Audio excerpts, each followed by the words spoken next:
I'm going to try and make this as quick as possible, but knowing me, it probably will not be. Before we get started, I do want everybody to know that this bodysuit did take a while to make. Therefore, I did take a lot of breaks and did other steps in between, so that's why this video is kind of all over the place. Also, if for some reason you're just so happen to be stumbling upon this video, check the description. There is a link that will take you to the main video. That kind of explains the whole setup of this mini-series, quote-unquote, and that will also lead you to the links that give you the walkthrough for the rest of the costume. I highly encourage you to go check that out because it is going to give you a lot more detail in the individual videos as well as a general walkthrough in the main video. Not only that, but I also just appreciate you checking out other videos on my channel. So we're going to, again, keep this super quick and go ahead and get on with the video. To start off, you're going to need a pattern, and the best way to do that is by wrapping yourself in duct tape. And for the love of God, please be careful when you cut yourself out of this. If by chance you missed it, I did accidentally delete some of my footage, so oopsie poopsie. Basically, all you're going to do is you're going to take that duct tape pattern and you're going to trace it onto your material that you're using. I am using leather that I got at Walmart for a really good freaking price, and I'm just sewing that all together with a gold thread.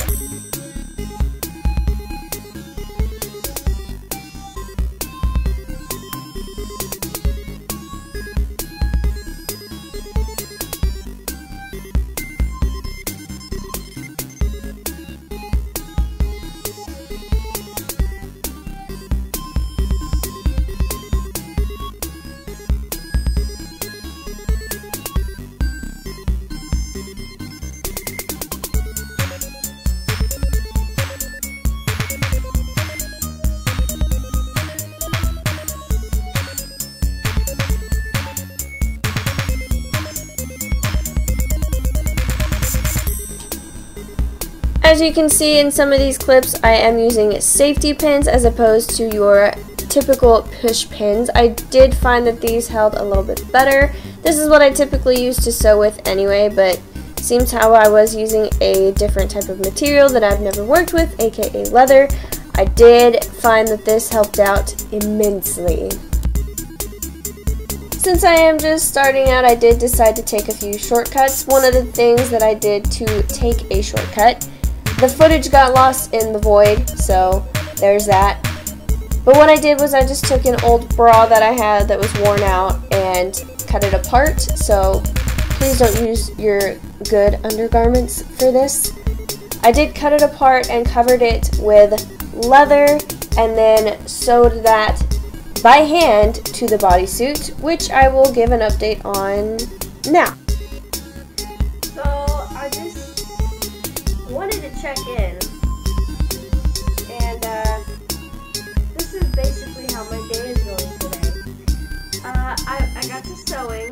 I had to hand sew this part on because the wire is too thick to use my sewing machine, so I sewed this whole thing in and realized that I sewed it on the back border instead of the front.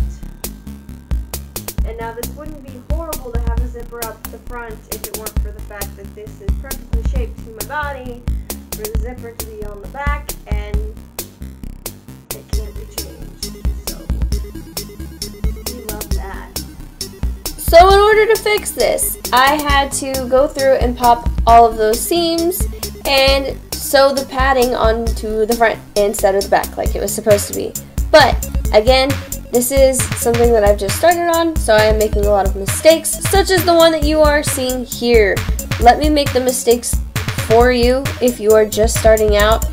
When you are working with bias tape, it is such a convenience. It's amazing. It's such easy material to work with if you are trying to add a certain color of trim.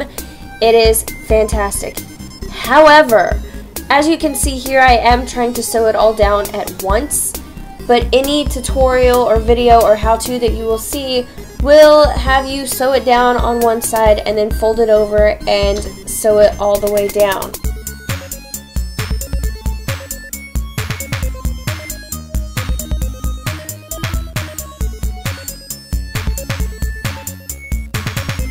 To make the little strap holder things, I did start out trying to use bias tape, which would have worked if it were any other material, but since it is this metallic-y gold kind of material, it just was not happening.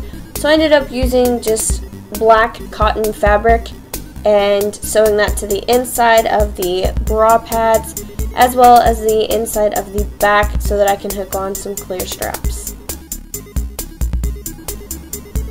I applied the gold bias tape to the top as well as around the leg holes. As you can see here, I did end up doing it the way it is recommended and sewing one side and then folding it over to sew the other side, and I concur that this is entirely 10,000% easier than the way that I was trying to do it in the first place.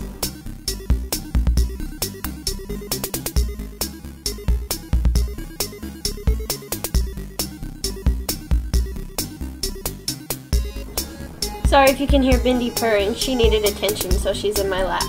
But because of my ADHD and my small spurts of frustration, I went ahead and switched gears and started working on my Teddy Crystal. To do this, I'm using resin. I got the Gorilla Glue stuff that is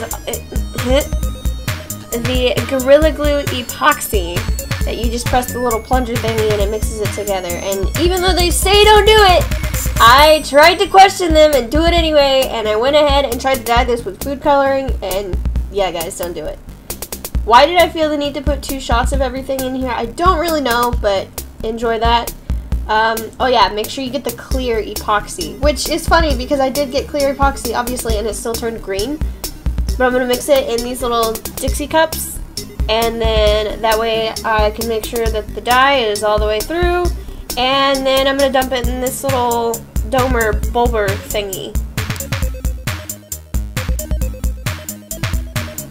I forgot to mention that originally I wanted this to be more ovular as opposed to circular, so I took a toothpick and cut the ends off of it and stuck it into one of the holes, and it just was not happening, so I gave up on this and just went ahead and kept it circular.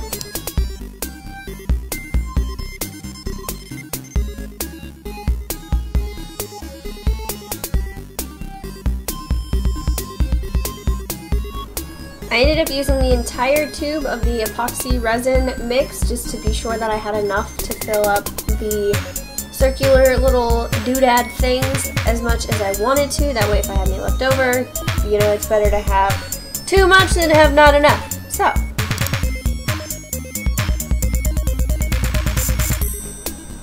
and here is where I commit sin, but again it turned out green. So I ended up just painting it the same shade of blue that I painted the earrings anyway, so you can just ignore this a little bit. I just want to point out, do you see how blue this is? There's no reason that should have turned out green, but whatevs. I'm then going to hit that with a heat gun just to get rid of any bubbles that might be hiding beneath the surface and or on the surface. Once it's fully hardened, just pop that bad boy out, and you can really see it in the light that it's green with like a red oxidation to it, which is very strange. So I'm just going to take the same blue paint that I used for the earrings and for the buckle logo thing, and I'm just going to paint that blue. Next I'm going to take my C4, which is Cosplay Creative Clay Compound. It's basically just foam clay, but TNT Cosplay is hella creative with their naming process.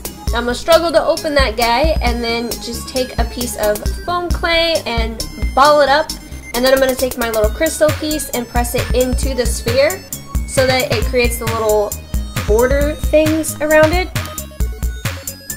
Once the foam clay has had time to set, I'm going to go ahead and sand that down before setting and painting it. And Bindi wanted to make her appearance as Crafty Cat, so yeah, there she is. I decided I didn't like the shape of it, so I just cut the base out and had a little circle, made a snake, wrapped it around, set it, paint it, and then attached an adhesive pin to the back of it. Apparently that's part of the footage that got lost. So if you would like to see that part, if you check the description, it does have the link to the general walkthrough where I did explain that a little bit better. Again, I am so sorry that I lost some of the footage. I'm trying to find a better way of doing these videos. But yeah, be sure to check out the rest of them. They're just as chaotic, if not more, than this one was.